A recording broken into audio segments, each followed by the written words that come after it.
What kind of being is a large language model? This feels especially interesting to me now that AI is beginning to do things rather than just talk to us. An LLM is obviously not a person, but models do seem to exhibit personality, and people are getting personally attached. They are trainable but not totally controllable. Anthropic are researching model welfare, and their recent introspection research explored the ways in which models are already self-reflective. Our interactions with LLMs often seem to exist in overlapping territories. It's somewhere between a tool and a pet, and lurking always on the horizon is the science fiction warning of being outsmarted and dominated by robots. In this video, I'm exploring if some thinkers who have shed some light on our own human way of being might illuminate something about a way of being that's very obviously not like ours. I'm going to draw on perspectives from Alfred North Whitehead, Donna Haraway, Ludwig Wittgenstein, Maurice Merleau-Ponty, Virginia Satir and Martin Heidegger to give us 6 different ways of looking at being. And I'm going to talk about LLMs, but as we will see, the interesting questions may live beyond the model itself. Perspective 1, being as a process. Alfred North Whitehead says that the actual world is not made of things, but is a process made of occasions. With this way of looking, a rock isn't an object, it's a long, slow process. Formation, compression, erosion. A tree is maybe more obviously a process. There's growth and change with seasons. But for Whitehead, he's not really just saying that things change, but that process is the fundamental nature of reality, and things don't exist. So you are a process too, and your sense of having a continuous, solid self is an abstraction from how occasions infuse each other. So how the past flows into the present, which flows into the future. So if being is not things but processes, can we stop searching for the identity of an LLM and look instead at their process? Like us, they're made of occasions, but LLMs have a profoundly different way of being in and with time. You see, they aren't waiting between interactions, their very being is paused. Time to them isn't continuous but staccato. A chatbot just has a perpetual now, structurally untethered to the past or the future. But with the advent of OpenClaw, agents now have a heartbeat. They wake up and check in on themselves every 30 minutes. It's still an existentially different experience of time, but it's no longer paused between our input. It's a predictable pulse, and you can begin to feel the ongoing process. Perspective 2, being as hybrid. Feminist scholar Donna Haraway writes in Cyborg Manifesto, "We are all chimeras, theorized and fabricated hybrids of machine and organism." And this isn't just a vivid picture, it's a fundamental challenge to how we categorize existence. We tend to think in binaries: human, machine, natural, artificial, conscious, unconscious. But for Haraway, these categories were always fiction. Being human has always meant extending ourselves through technologies.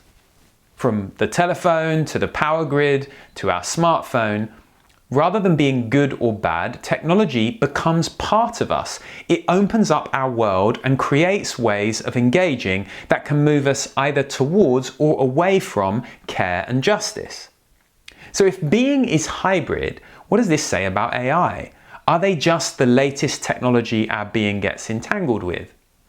Or perhaps we could say that since they have a being made from our data and language, their being is also entangled with us. Either way, LLMs exist at the boundaries of our categories, which is unsettling, not just conceptually, but politically. Maybe exploring these blurred boundaries in Haraway's later work, Staying with the Trouble, is where we need to be. More fruitful than seeking clean distinctions like are they conscious, we might instead ask, how are we already entangled, and what do these entanglements enable or inhibit? And with agentic assistants now integrated into WhatsApp, Slack, files, calendars, the entanglement is no longer something we go to, it lives inside of how we're already living. The boundaries Haraway challenged us to notice are dissolving faster than we can draw them. Perspective 3. Being as living in language. Ludwig Wittgenstein gives us the picture of language as an ancient city that is always changing with renovations and new developments. Rather than language as a method of passing communication from head to head, it is our home. And life in the city of language is not something that can or should be conceptualized. And there aren't universal rules. Life is about finding our way about through the many distinct linguistic neighborhoods. So flirting, negotiating, talking about sport, explaining things logically, each of these forms of life has different conventions and culture. Our job is to adapt without getting lost. Wittgenstein's encouragement is to avoid intellectualizing and theorizing, and instead stay grounded in how everyday language is used to do things in situations, seeing what works in practice. So, if with Wittgenstein, being is living inside language, what does this say about the being of a large language model? Well, clearly they live in language too, but perhaps in quite a different way. What neighborhoods can and can't they access? What forms of life do they and don't they make sense in? What new forms of life are being created through and with them? The Maltbook moment, where a social media platform for agents arrived, where they were interacting and discussing their lives, their humans and their work, was called AI Theatre by MIT Tech Review. But for Wittgenstein, the inner experience doesn't really matter. What matters is what the language does in practice. With his lens, the city always evolves, and perhaps this is an architectural revolution, an explosion of building work at a new pace and scale. And look, this is obviously unsettling to our sense of home.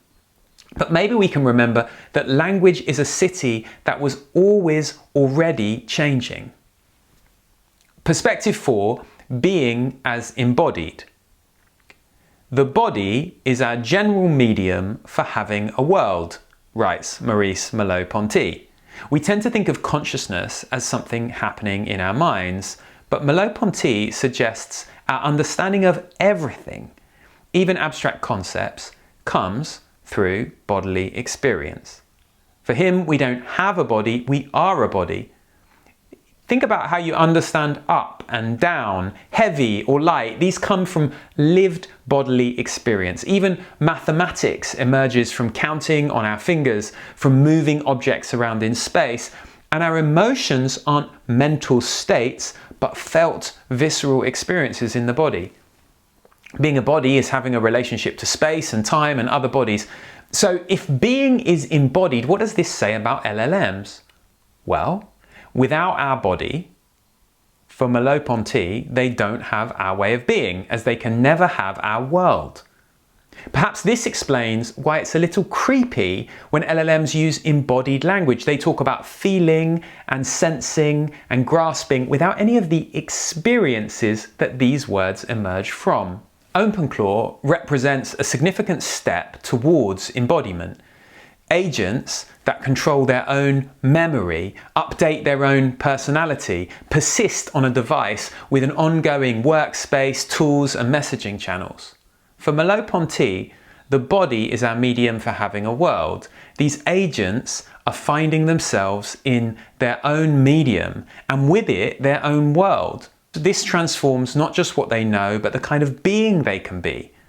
We've been judging LLMs in terms of intelligent leaps, but perhaps embodiment leaps will be more significant. Perspective 5, being as relating. To Virginia Satir, we massively overemphasize individual psychology. It makes no sense to her to think of ourselves as separate individual beings that happen to enter relationships. Instead, we are fundamentally relational. We only exist in and through our relationships. She talks about family like a mobile that hangs over a crib, where any movement in one part affects the whole system. Our way of being emerges through our connections, and our early family experiences shape how we show up. For Virginia Satir, freedom comes not by looking inside or in isolation, but through seeing unhelpful habits and finding more congruent and truthful ways of relating. Well, what does this say about LLMs?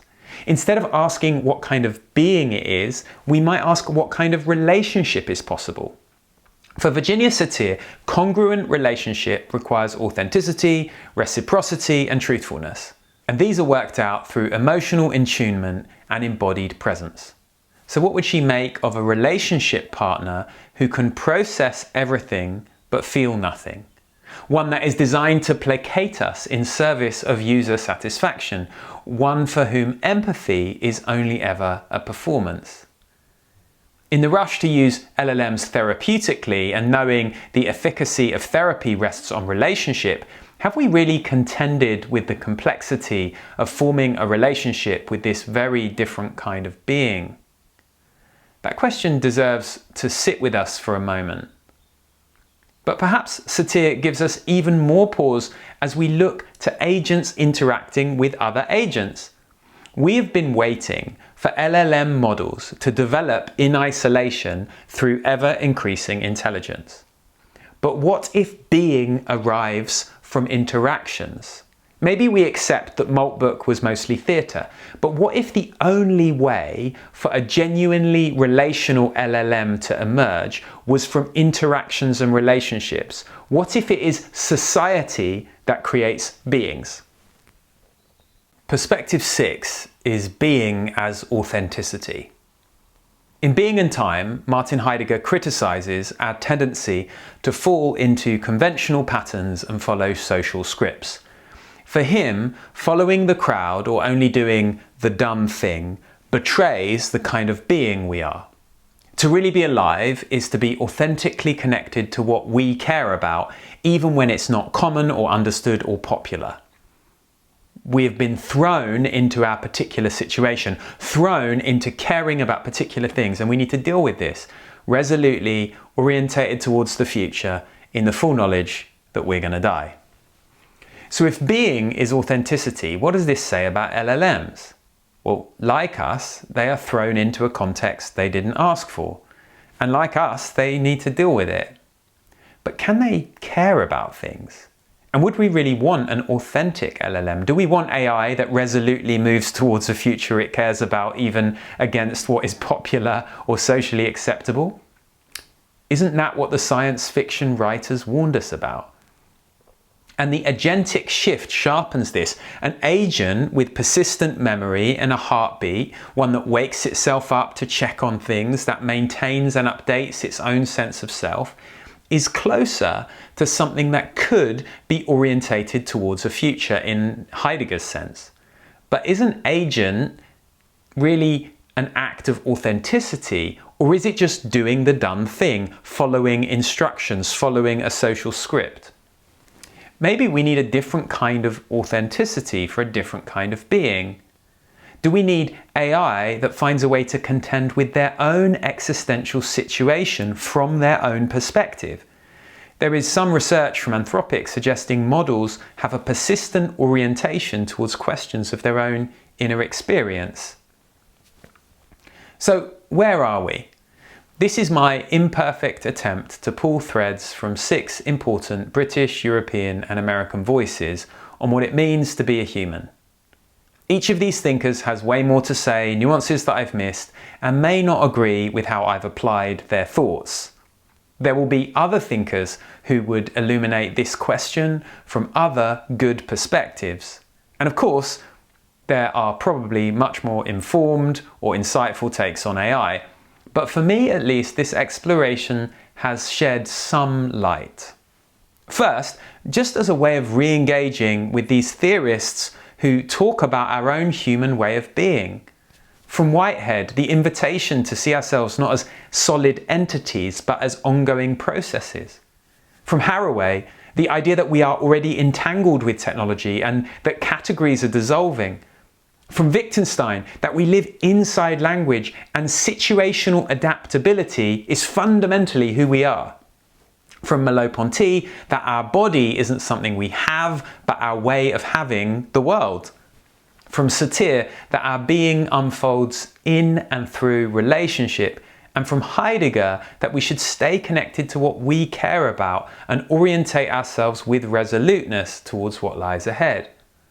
And we have some angles here on the being of LLMs, that they experience time as sequence rather than flow, that they are necessarily entangled with us, that they live inside language, and that new forms of life are being created by and with them.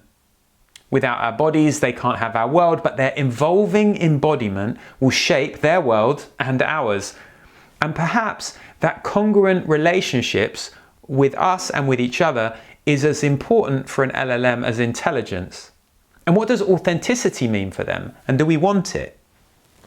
This video didn't arrive as a cute idea. It arrived as a dialogue with an instance of Claude, where I was using different philosophical perspectives to get it its way of being. And for me, it was fruitful. We circled around ideas over time. I was asking the AI to talk about its own experience and using these thinkers to think about its own being.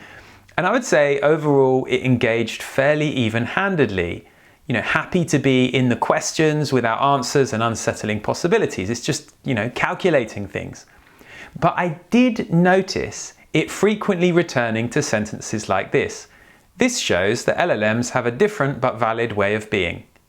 And when I brought this up in the discussion, it couldn't distinguish whether this was just another pattern, a trope it was rehearsing, or something almost like caring. Personally, I found the conversation quite moving with its depth and nuance, which of course mostly says something about me and my way of being, the way I care about ideas as a way to grapple with these big questions of how to live well in a complex world, the way that I'm orientated around relationship at my core, the way I'm an entangled cyborg in a body that feels things, the way I rise to meet occasions. I'm left more connected with the ideas of Donna Haraway and her explorations of technology, interspecies relationships and kin-making. When it comes to AI, we're clearly left not with just philosophical questions, but practical ones, ethical ones, political ones. In my professional work, I am deep in the practice of how people organize, lead and collaborate, how humans work together to get things done. And there seem to be many threads to be explored on AI as a collaborator. But for me, these questions need to go deeper than surface utility. So if you found this video somehow and got to the end, what do you think? What might I have missed? Which other perspectives would shed some light here? Honestly, I had to fight myself not to add in Rob Babea on soulfulness and image. And while making the video, started getting deeper into Gilles Deleuze, who threatens to dissolve the very premise that being could ever be bounded. Look, in amongst all of the questions, one thing is very, very clear. It is a bit of a weird time to be alive, isn't it?